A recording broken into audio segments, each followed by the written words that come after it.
Hello दोस्तों, welcome है आप सभी का। Good evening to all of you. कैसे हैं आप सभी साथी? सब लोग आ जाइए, लाइव स्टार्ट कर लेते हैं आज के सेशन को। चलिए, सभी लोग आ गए हैं। जैसा कि आप सभी को पता है कि बहुत ही इंपॉर्टेंट प्रैक्टिस क्लास आपके लिए मैं लेकर आता हूं डेली। तो समय हो चुका है, सभी लोग आ गए हैं। सभी का स्वागत, अभिनंदन, वेलकम। और जो भी हम पढ़ाएंगे क्लास की पीडीएफ आपको हमारे टेलीग्राम पर मिल जाएगी। तो टेलीग्राम से जो भी बच्चे अभी तक नहीं जुड़े हुए हैं, टेलीग्राम पर भी सभी साथी जुड़ जाइएगा, ठीक है। तो चलिए शुरू करते हैं आज के सेशन को, आज की क्लास को, बहुत ही बढ़िया बढ़िया क्वेश्चंस के साथ में। और पहला क्वेश्चन आपके सामने आपकी स्क्रीन पर आ चुका है। ये सभी साथी आंसर दीजिएगा जितने भी साथी क्लास में जुड़े हैं। पहला क्वेश्चन आपके सामने आपकी स्क्रीन पर आ चुका है। सभी लोग आंसर दीजिए, क्या आंसर होगा इस क्वेश्चन का। फटाफट से सभी लोग आंसर देंगे। बताइए दोस्तों, क्या आंसर हो जाएगा। सभी लोग आंसर दीजिएगा जितने भी साथी क्लास में जुड़े हुए हैं हमारे साथ में, और सब लोग अच्छे से आंसर दीजिए।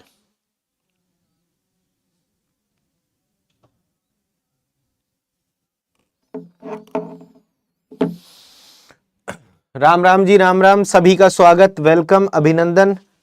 तो मेरे भाई यहां पर कह रहा है एक दुकानदार 9,000 रुपए में दो वस्तुएं खरीद रहा है। एक को 20% प्रॉफिट पर और दूसरे को 10% लॉस पर बेच रहा है। ओवरऑल उसे 14% का प्रॉफिट हो रहा है। तो पहली का कॉस्ट प्राइस कितना होगा, ये क्वेश्चन यहां पर बोला है। मेरे भाई यहां पर आप यहां पर सीधे सीधे मिक्सचर एलिगेशन वाला कॉन्सेप्ट लगाएंगे। दो चीजों का कॉस्ट प्राइस टोटल दे रखा है, कितना? 9,000 रुपए। टोटल दो चीजों का कॉस्ट प्राइस 9,000 रुपए दे रखा है। एक पर 20% का लाभ हो रहा है, दूसरे पर 10% की हानि हो रही है। ओवरऑल 14% का प्रॉफिट हो रहा है। प्रॉफिट के लिए प्लस का सिंबल, लॉस के लिए माइनस का सिंबल। तो मेरे भाई इन दोनों का अंतर आप इधर लिख दो। इसमें से मतलब बड़े में से छोटा घटाते हैं ना, तो 20 में से 14 जाएगा तो यहां पर कितना आएगा? 6 आएगा। और यहां पर कौन बड़ा है? 14। 14 में से 10 घटाएंगे तो ये क्या आएगा? 24 आएगा मेरे भाई। तो कई लोग ये गलती कर देते हैं, सिंबल का ध्यान नहीं रखते, 14 और 10 का अंतर 6 लिख देते हैं। तो ध्यान रखिएगा, ये सिंपल सी बातें, बड़े में से छोटा घटाना है। तो 6 कम 6, 6 चौक 24। कॉस्ट प्राइस का दोनों का अनुपात आ गया 4:1, ठीक है।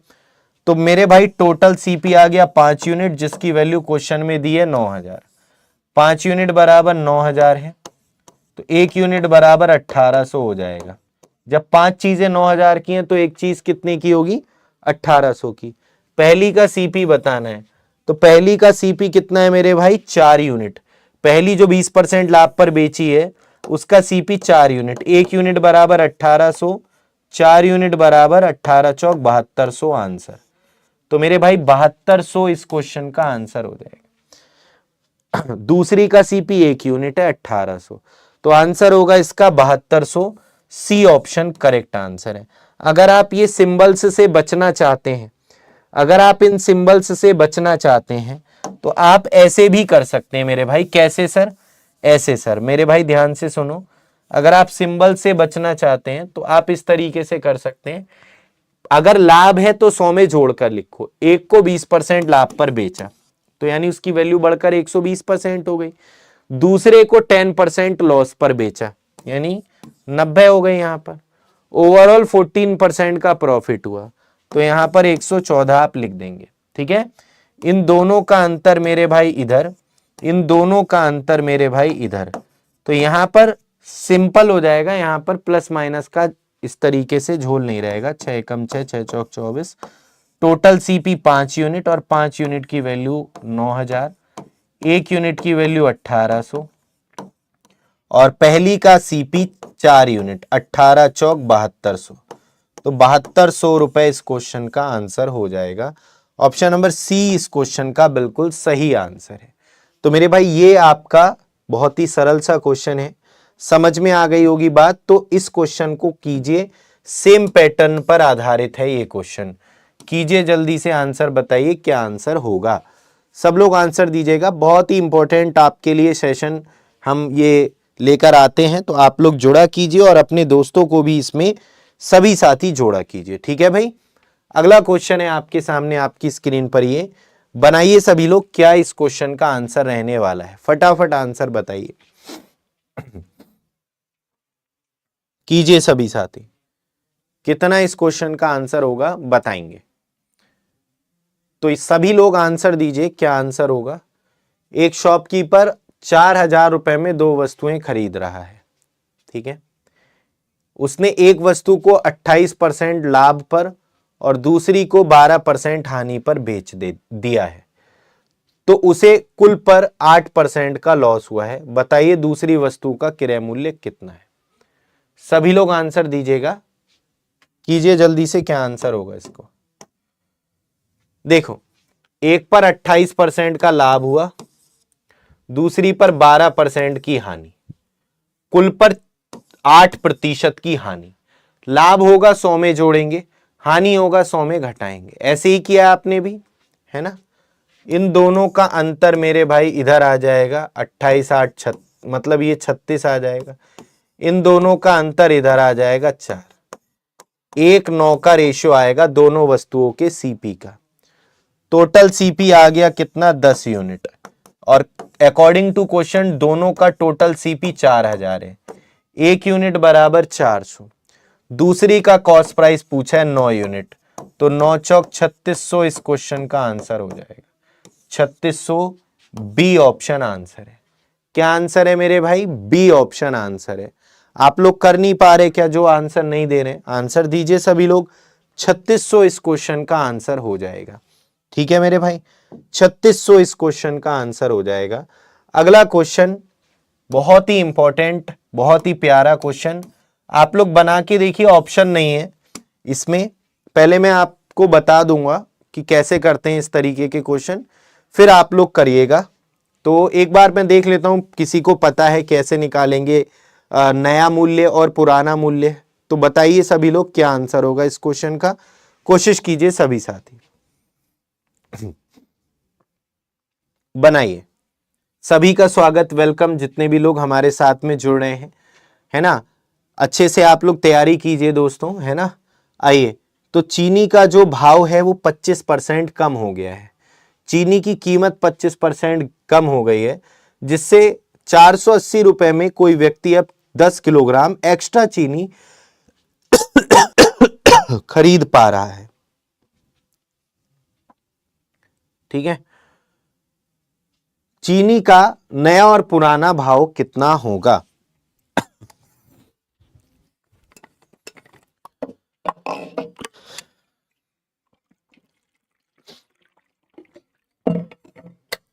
देखते हैं हम लोग यहां पर कितने बच्चे आंसर कर पाए। देखिएगा सभी लोग मेरे भाई, देखो चीनी की कीमत 25% जो है कम हो गई है पहले और अब। पहले थी कितनी, 25% का मतलब 1/4 होता है। पहले 4 थी, अब 1 कम हो गई है, यानी अब 3 रह गई है। 4 से 1 कम हो रही है, 3 रह रही है। या आप ऐसे भी सोच सकते हैं, पहले 100 थी, अब 75 हो गई। 25 चौका 100, 25 तिया 75, जब भी 4 3 आएगा, तब भी 4 3 ही आएगा। बात समझ में आ रही है। तो मेरे भाई आपको यह बात पता होनी चाहिए कि कीमत और खपत एक दूसरे के इनवर्सली प्रोपोर्शन होते हैं। जब कीमत बढ़ती है तो कंजप्शन कम हो जाती है, और जब कीमत घटती है तो कंजप्शन ज्यादा हो जाती है, खपत ज्यादा हो जाती है। तो मेरे भाई कीमत का रेशियो इतना है तो खपत का रेशियो इतना होगा। खपत का रेशियो इसलिए निकाल रहे हैं क्योंकि यहां पर देख रहे हो कि 10 किलोग्राम चीनी एक्स्ट्रा मिल रही है। पहले जितनी मिल रही थी उससे अब 10 किलोग्राम एक्स्ट्रा मिल रही है। रेशियो के अकॉर्डिंग हमारे कितने एक्स्ट्रा मिल रही है, 1 यूनिट। 1 यूनिट की वैल्यू 10 किलोग्राम दे रखी है, तो पहले की खपत 30 किलोग्राम होगी और अब वाली खपत होगी कितनी, 40 किलोग्राम, क्योंकि 1 यूनिट की वैल्यू है 10, 3 की हो जाएगी कितनी, 30, 4 की कितनी हो जाएगी, 40। तो एक बात बताओ, अगर नया मूल्य निकालना है, नया मूल्य, न्यू प्राइस निकालना है, तो कोई व्यक्ति 10 किलोग्राम चीनी अधिक खरीद रहा है 480 रुपए में, यानी 10 किलोग्राम अधिक खरीद रहा है, यानी अब कितनी खरीद रहा है, कोई व्यक्ति 40 किलोग्राम खरीद रहा है। 10 किलोग्राम अधिक खरीद रहा है मतलब 40 किलोग्राम खरीद रहा है, कितने में, 480 में, तो 480 में कोई 40 किलोग्राम चीनी खरीद रहा है तो 12 रुपए पर केजी नहीं हो जाएगा नया मूल्य? अगर पहले मेरे भाई 480 में 30 किलोग्राम खरीदता था तो पहले की कीमत कितनी थी? 16 रुपए पर केजी। पहले की कीमत थी 16 रुपए पर केजी। अगर पहले वो 30 किलोग्राम खरीदता 480 में तो पहले की कीमत 16, अब कीमत आएगी 12, तो कीमत क्या हो गई है? कम हो गई है। समझ में आ रही है बात? अगर ये आपको समझ में नहीं आया तो मेरे भाई मैं सीधा सीधा आपको फॉर्मूला बताता हूं। जो बच्चे रेशियो से नहीं समझ पा रहे हैं, इसका मतलब उनको रेशियो अभी नहीं पढ़ा है उन्होंने बेसिक इसका, तो फिर सीधा सीधा फॉर्मूला लगा दो। क्या कि नया मूल्य बराबर x% गुणा कीमत बटे मात्रा गुणा 100। खत्म। सीधा सीधा फॉर्मूला लगा दो ये। और पुराना मूल्य बराबर x% गुणा कीमत बटे मात्रा गुणा 100 प्लस माइनस x%। सीधा सीधा ये फॉर्मूला लगा दो। जैसे आपसे पूछा है नया मूल्य बताओ, तो चीनी की कीमत कितना परसेंट कम हुई है या बढ़ी है? 25% कम हुई है, x% गुणा कीमत 480 रुपए में कितनी मात्रा? 10 किलोग्राम चीनी अधिक मिलती है, गुणा 100। 25 चौका 100, 0 से 0, 48 बटे 4, 12 रुपए पर केजी। अब पुराना निकालना है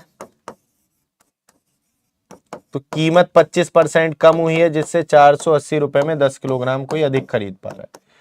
तो पुराने में बस यहां पर नीचे 100 नहीं आता। अगर 25% की कमी हुई है तो 100 माइनस 25 75 आएगा। अगर 25 की वृद्धि होगी तो 100 प्लस 25 नीचे 125 आएगा। तो यहां पर 25 की कमी हुई है तो मेरे भाई यहां पर 25 की कमी हुई है तो 100 माइनस 25 लेंगे। बस ये ध्यान रखना है। पुराने में 25 तिया 75, 0 से 0 गया, 48 बटे 3, 16 रुपए पर केजी। तो ये फॉर्मूला सीधा सीधा आप यहां पर लगा सकते हैं, नया और पुराना का। पुराना मतलब मूल कीमत और नया परिवर्तित कीमत। तो मेरे भाई ये सीधा सीधा फॉर्मूला है। अब आप लोग इन क्वेश्चंस के आंसर दीजिए सभी लोग, चाहे फॉर्मूले से करो चाहे रेशियो से करो, आपकी मर्जी है। मैंने दोनों तरीके आपको सिखा दिए हैं। बताइए।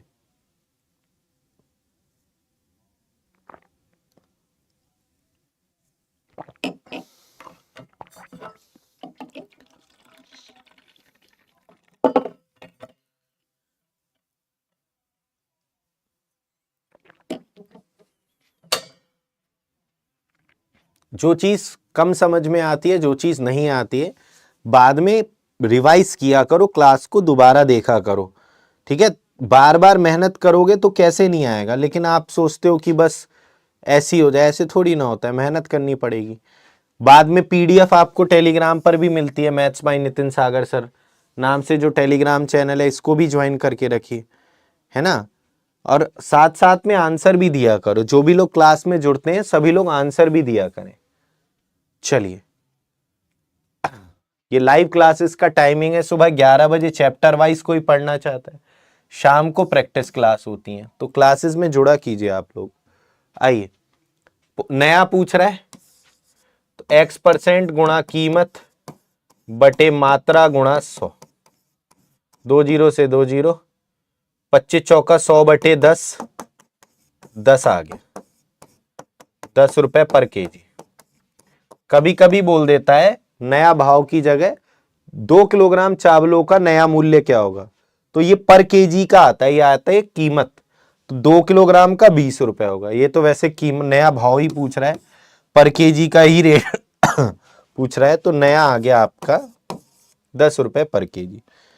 चलिए अगला देखिए, अगला क्वेश्चन है ये, इसको भी कीजिए। इसमें लेकिन पूछा है वस्तु पहले किस दर से मिलती थी, यानी पुराना पूछ रहा है। तो पुराने में बस नीचे 100 प्लस माइनस x% करते हैं। अगर कीमत घटती है तो 100 माइनस, कीमत बढ़ती है तो 100 प्लस करते हैं। करिए जरा सभी लोग, क्या आंसर होगा इस क्वेश्चन का, बनाइए।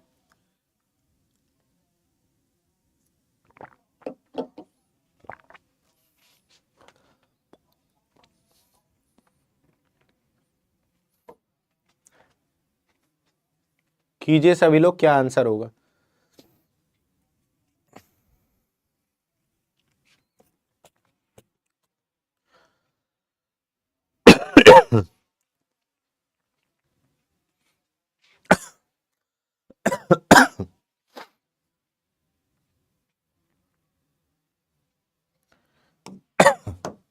देखिए, एक वस्तु 20% सस्ती होने पर 500 रुपए में 5 किलोग्राम चीनी अधिक मिलती है। एक वस्तु 20% सस्ती होने पर 500 रुपए में 5 किलोग्राम अधिक मिलती है। X% गुणा कीमत बटे मात्रा गुणा 20% कम हुई है कीमत, 20% सस्ती हुई है तो -20, तो 20 चौक 80, ये 80 है ना, 4 बार कटेगा, 5 से ये कट गया 100 बार, 100 बटे 4 25 रुपए पर केजी, तो 25 रुपए पर केजी आंसर आ जाए। क्या आंसर आएगा? 25। तो ये ओल्ड पुरानी कीमत के लिए आप इस तरीके से कर सकते हैं। समझ में सभी के आ रही होगी बात अच्छे से, मुझे नहीं लगता कोई दिक्कत आपको यहां पर किसी तरीके की हुई होगी। अगला क्वेश्चन है आपके सामने, आपकी स्क्रीन पर, ये ध्यान से देखिएगा सभी लोग, कीजिए भाई।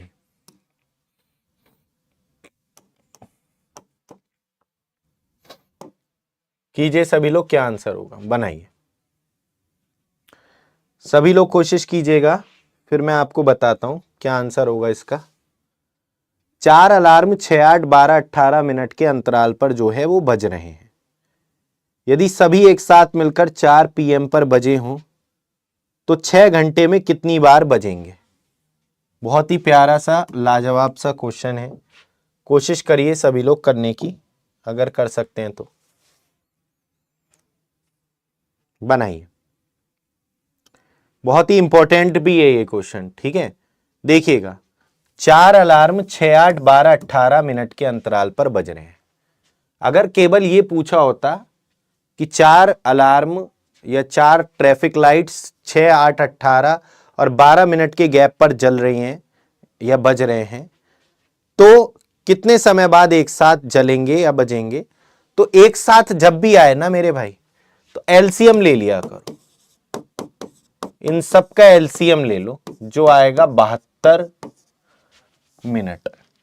तो हर 72 मिनट के गैप पर, हर 72 मिनट के गैप पर एक साथ बजेंगे, हर 72 मिनट के गैप पर एक साथ बजेंगे, हर 72 मिनट के गैप पर वो एक साथ बजेंगे।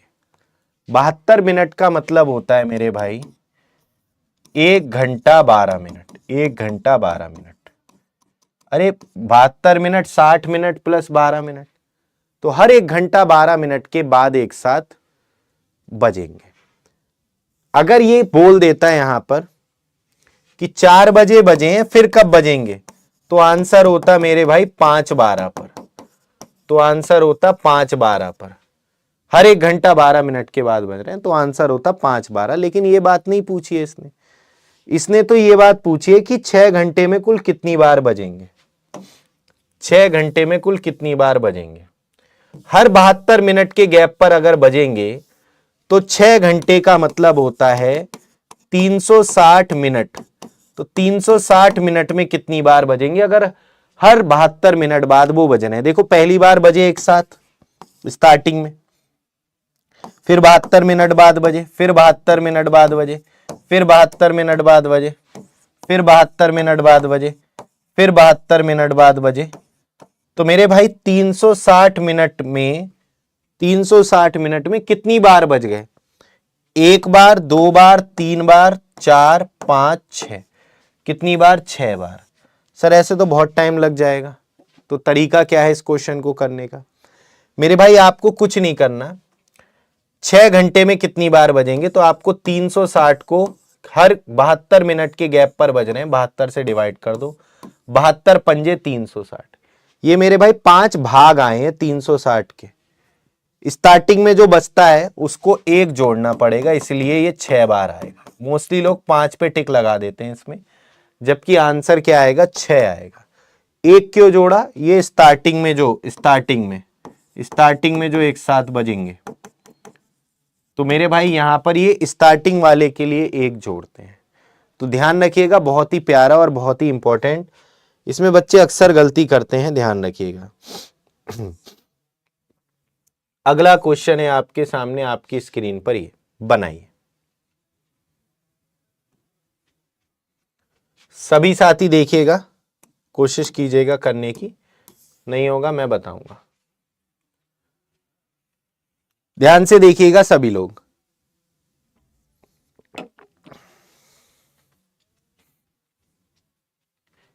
कीजिएगा सभी साथी, कितना इस क्वेश्चन का आंसर आने वाला है। एक दुकानदार अपनी वस्तु को 5% हानि पर बेचता है, 5% लॉस पर बेचता है, और वह उसको 24% कम भी तोलता है, तो उसे ओवरऑल कितने परसेंट का प्रॉफिट या लॉस होगा? ये क्वेश्चन यहां पर पूछ रहा है। ओवरऑल कितने परसेंट का प्रॉफिट या लॉस होगा, ये क्वेश्चन यहां पर इसने पूछा है।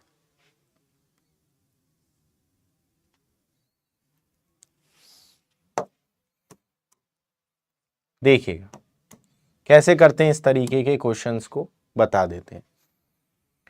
देखो, सीपी और एसपी का रेशियो ले लो। बस एक बात ध्यान रखना कि जब प्रॉफिट लॉस की बात होगी तो सीपी 100 मानेंगे, अब 5% का लॉस हुआ है तो 95 आएगा एसपी।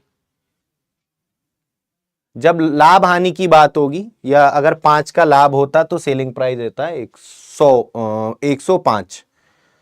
और जब तोलने की बात होगी तो मेरे भाई यहां पर सेलिंग प्राइस पर आप 100 मानेंगे, सेलिंग प्राइस पर करेंगे।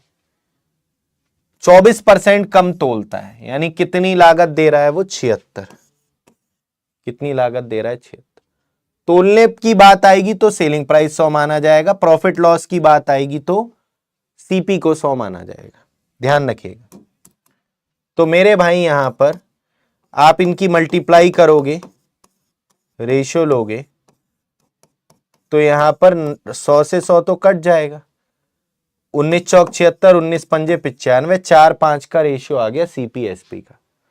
तो आप ये सब मत किया करो, आप मेरे भाई यहीं पर सॉल्व कर लिया करो। 100 से 100 हो गया, 19 चौक 76, 19 पंजे 95, 4 एकम 4, 5 एकम 5, 4 का माल 5 में बिका, 1 का लाभ हो रहा है, और किस पर? 4 पर निकाल दो, तो 1 का लाभ बटे 4 गुणा 100, 25% का लाभ हो गया। तो 25% का लाभ आंसर आएगा बी ऑप्शन। तो ऐसे इन क्वेश्चंस को किया जाता है। ध्यान रखिएगा, प्रॉफिट या लॉस के केस में सीपी 100 मानेंगे, और तोलते समय आपको किसको 100 मानना है? सेलिंग प्राइस को 100 मानना है। इसी तरीके का एक क्वेश्चन मैं आपको यहां पर देता हूं, सेम टाइप का एक क्वेश्चन यहां पर मैं आपको देता हूं, सेम टाइप का। करने की कोशिश कीजिएगा आप लोग।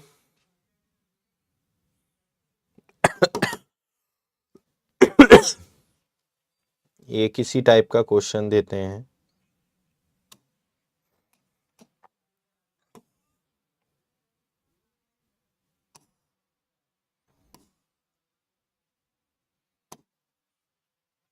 बताइएगा, सेम टाइप का क्वेश्चन है।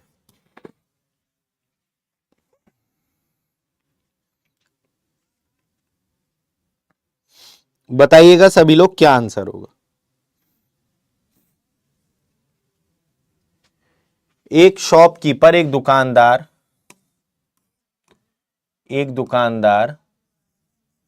अपनी वस्तु को 20% लाभ पर बेचता है।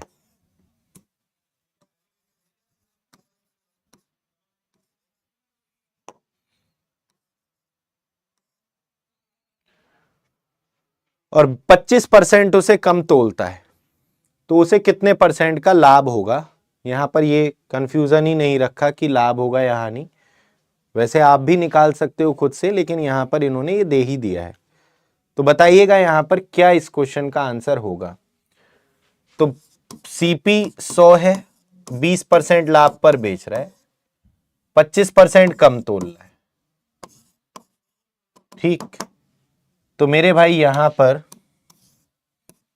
100 से 100, 15 पंजे 75, 15 अट्ठे 120, 5 8 का रेशियो आ गया। 5 का माल 8 में, 3 का लाभ हो गया।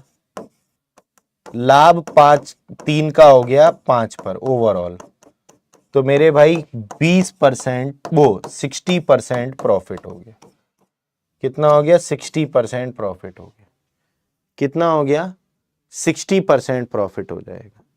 सबकी समझ में बात आ गई होगी अच्छे से, मुझे नहीं लगता कोई भी दिक्कत होनी चाहिए यहां पर आपको।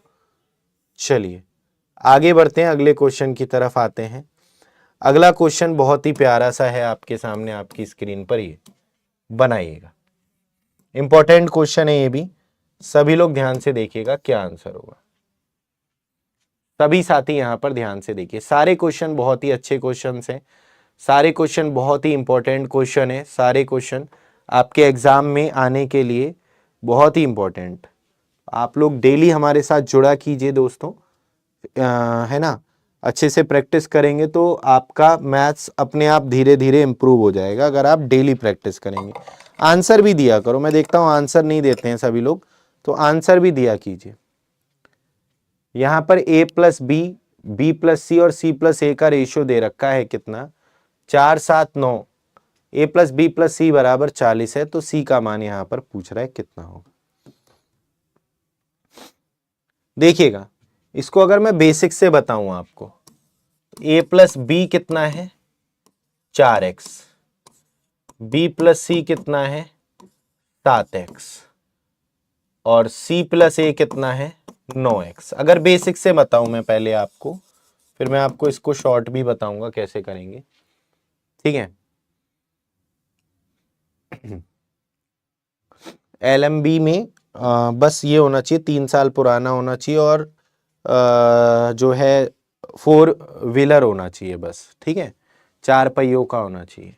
आइए ध्यान से देखिए, तो मेरे भाई यहां पर ऐड करो इधर वालों को और इधर वालों को। 2a plus 2b plus 2c, 2a plus 2b plus 2c हो जाएगा। 2 कॉमन ले लेंगे मेरे भाई, 2 कॉमन ले लेंगे, a plus B plus C, और इधर x कॉमन आ जाएगा, 4x, 7 4 11 और 9 20x हो जाएगा। 2 से 20 10 बार। a प्लस बी प्लस सी बराबर 10x आ गया। a प्लस बी प्लस सी बराबर 10x आ गया, ठीक है। तो यहां पर मेरे भाई a प्लस बी प्लस सी की जगह 40 रख देंगे, तो x की वैल्यू कितनी आ जाएगी? 4। x की वैल्यू आ गई 4। हमसे पूछा है c का मान, तो एक बात बताओ, a plus B plus C 10x है, a plus B plus C कितना है? 10x। हमें c का मान पूछा है। अगर मुझे a प्लस बी की वैल्यू पता चल जाए, a प्लस बी कितना है? 4x, a प्लस बी कितना है? 4x, तो c का मान 6x नहीं होगा? c का मान 6x नहीं होगा? बोलो, 4x उधर चला जाएगा, x की वैल्यू कितनी है? 4, तो 6 चौक 24 इस क्वेश्चन का आंसर हो जाएगा। क्या आंसर होगा? 24 इस क्वेश्चन का आंसर हो जाएगा। 18,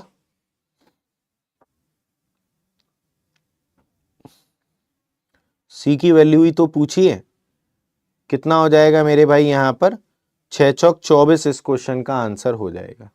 अब यहां पर मैं इस क्वेश्चन को अगर बिना ये सब एक्स वैक्स माने करूं तो कैसे करूंगा, ये देखिएगा। तो शॉर्ट में अभी आपको यहां पर चीजों को समझना है, ये सब एक्स वैक्स मानने की कोई जरूरत आपको यहां पर नहीं पड़ेगी। तो शॉर्ट में अगर इसको देखें हम लोग, ध्यान से देखिएगा सभी लोग मेरे भाई, यहां से अगर इन सबको ऐड कर दूं तो 2a plus 2b plus 2c बराबर 7 4 11 और 9 20। तो a plus B plus C 10 unit है। a plus B plus C ratio के अकॉर्डिंग कितना है? 10 यूनिट। हमारे अकॉर्डिंग है a plus B plus C actual में क्वेश्चन में 40 दे रखा है, तो 10 यूनिट की वैल्यू क्वेश्चन में 40 दे रखी है।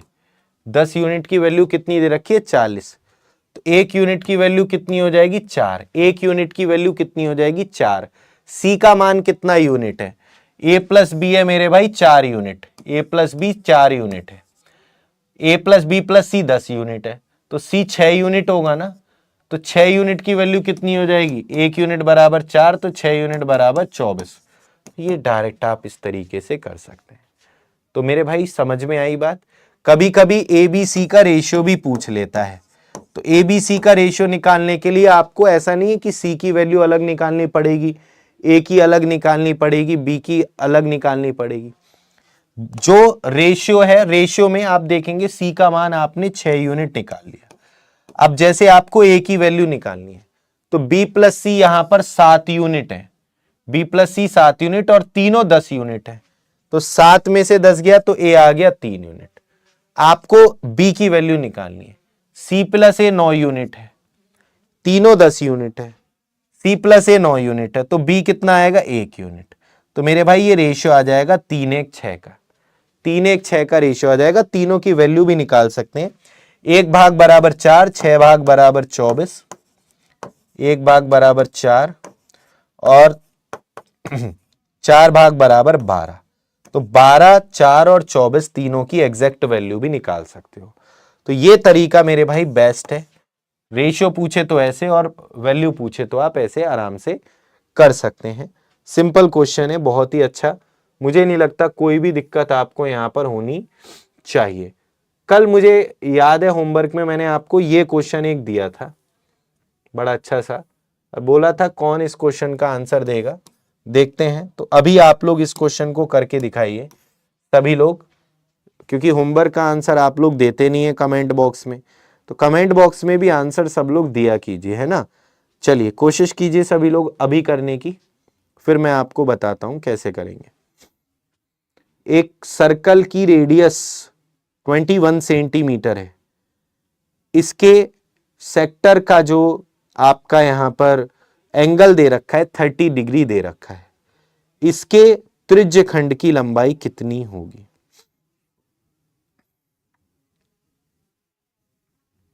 बताइए।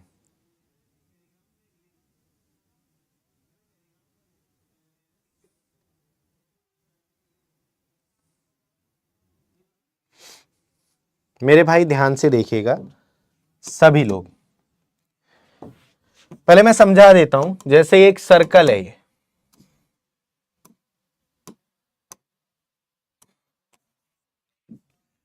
ये इसका सेंटर है, इसकी रेडियस 21 है, तो 30 डिग्री का एंगल है यहां पर। ये दो त्रिज्याओं से एक त्रिज्यखंड बना है, इसे कहते हैं त्रिज्यखंड। इसे मेरे भाई बोलते हैं क्या, त्रिज्यखंड बोलते हैं, इसे त्रिज्यखंड बोलते हैं। इस वाले को क्या बोलते हैं, त्रिज्यखंड, इसको त्रिज्यखंड कहते हैं। अरे तो मेरे भाई इसका आपसे क्या पूछ रहा है, इसकी लंबाई पूछ रहा है, त्रिज्यखंड की लंबाई। देखो त्रिज्यखंड की लंबाई में यहां पर मेरे भाई इसको बोलना चाहिए था चाप की लंबाई, चाप की लंबाई बोलना चाहिए था। त्रिज्यखंड की लंबाई के लिए देखो, अगर यहां पर बोलता चाप की लंबाई, मैं दोनों चीजें बता देता हूं। चाप की लंबाई, आर्क जो पूछता है वो चाप की लंबाई पूछता है, यहां पर चाप की लंबाई आपसे पूछना चाह रहा है, आर्क। ये चाप क्या होता है मेरे भाई, परिधि पर चली गई दूरी, ये होती है चाप, ये होती है आर्क। थीटा एंगल पर परिधि पर चली गई दूरी, ये होती है चाप, आर्क। आर्क की लेंथ पूछ रहा है, आर्क की लंबाई। तो ये क्या है, ये आर्क जो है वो सरकमफ्रेंस का एक पार्ट है। सरकमफ्रेंस पूरी होती है 2 पाई आर, 2 पाई आर। और ये कौन सा पार्ट है, 360 में से 30 डिग्री पर बना हुआ पार्ट। तो थीटा बाई 360 2 पाई आर, ये चाप की लंबाई निकालने का एक फॉर्मूला होता है, theta by 360 2 pi R, theta by 360 2 pi R. तो theta by 360 2 pi R, R की वैल्यू कितनी है 30, आर की वैल्यू कितनी है 30, आर की वैल्यू कितनी है 30। तो यहां पर 0 से 0 गया और ये हो जाएगा कितना 12, ठीक है, और 2 छिंग 12 और 6 पंजे 30, ठीक है, 6 पंजे 30। तो मेरे भाई ये आएगा कितना 22 पंजे 110 बटे 7, ठीक है, 22 पंजे 110 बटे 7, या आप इसमें 110 बटे 7, 110 बटे 7, तो ये आ जाएगा बेसिकली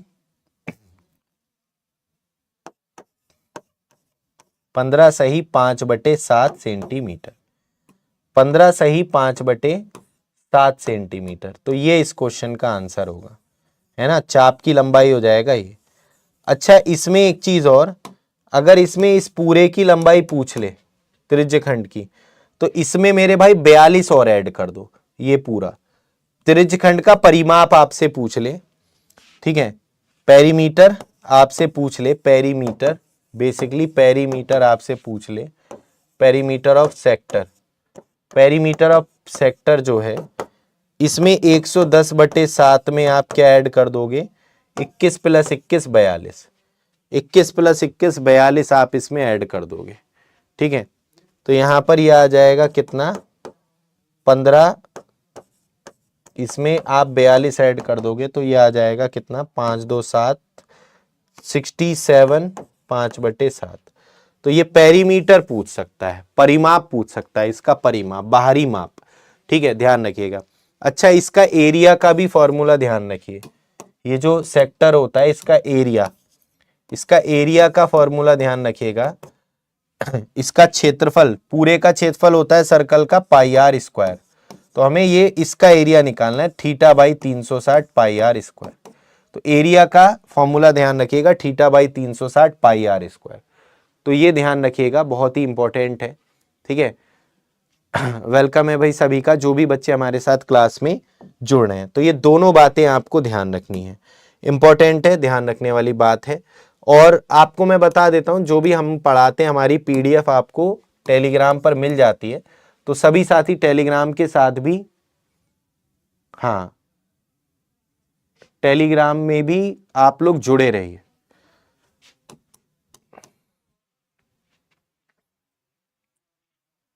अच्छा, यहां पर मैंने रेडियस गलत लिख दी यहां पर, ओके ओके ओके, इसलिए ये मिस्टेक हो रही थी।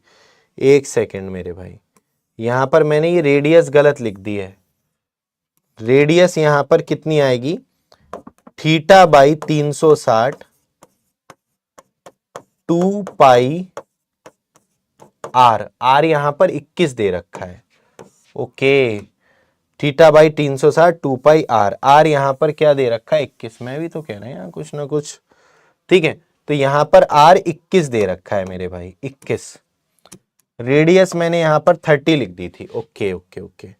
तो यहां पर ये आ जाएगा 12 बार कट जाएगा, 2 छिंग 12, 7 3 21, 3 दूनी 6 और 2 से ये 11, तो 11 आ जाएगी मेरे भाई, 11 सेंटीमीटर, ओके, तभी ये मिस्टेक हो रही थी, ठीक है।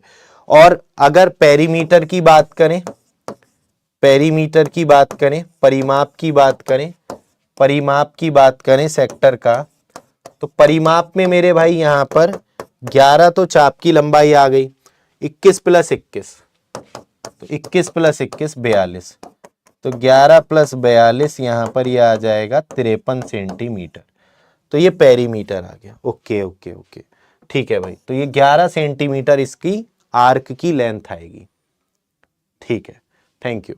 चलिए, तो मेरे भाई आज की क्लास यहीं तक रखते हैं, और होमवर्क में मैं आपको जैसा कि क्वेश्चन देता हूं डेली, तो आज भी मैं आपको होमवर्क में एक क्वेश्चन दे रहा हूं, सिंपल सा, सभी लोग आंसर बताइएगा क्या आंसर होगा इस क्वेश्चन का, ठीक है।